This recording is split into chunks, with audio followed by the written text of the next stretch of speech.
Russia ও ইউক্রেনের মধ্যে সাম্প্রতিক সময়ে পাল্টাপাল্টি হামলা বেড়েছে।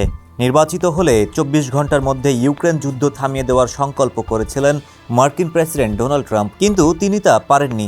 বরং আশঙ্কা তৈরি হচ্ছে সামনের দিনগুলোতে পাল্টা আক্রমণ বাড়তে পারে।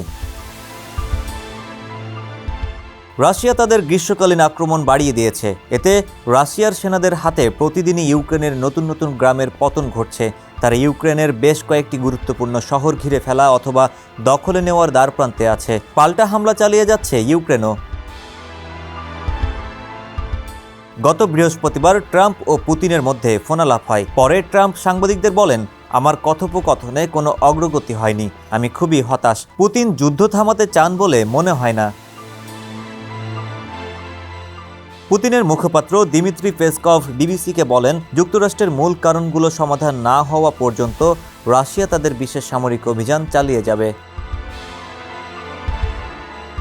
রাশিয়ার প্রতিরক্ষা মন্ত্রণালয় সোমবার জানিয়েছে, গত ২৪ ঘন্টায় রুশ বাহিনী দিনিপ্রোপেট্রোভস্ক অঞ্চলের গুরুত্বপূর্ণ গ্রাম দাচনয়ে এবং সুমি অঞ্চলের বেসালোভকা গ্রাম দখল করেছে।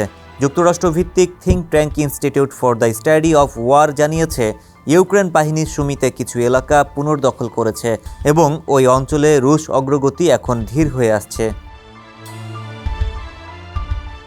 বর্তমানে যুদ্ধ যেভাবে এগোচ্ছে তাতে রাশিয়ার দাবি করা বাকি অঞ্চলগুলো দখলে নিতে তাদের কয়েক বছরও লেগে যেতে পারে। দুই দেশের মধ্যে একটি যুদ্ধবিরতি কার্যকরে ট্রাম্প প্রশাসনের চেষ্টা এখনও সফলতার মুখ দেখেনি। ডেস্ক রিপোর্ট, সমকাল।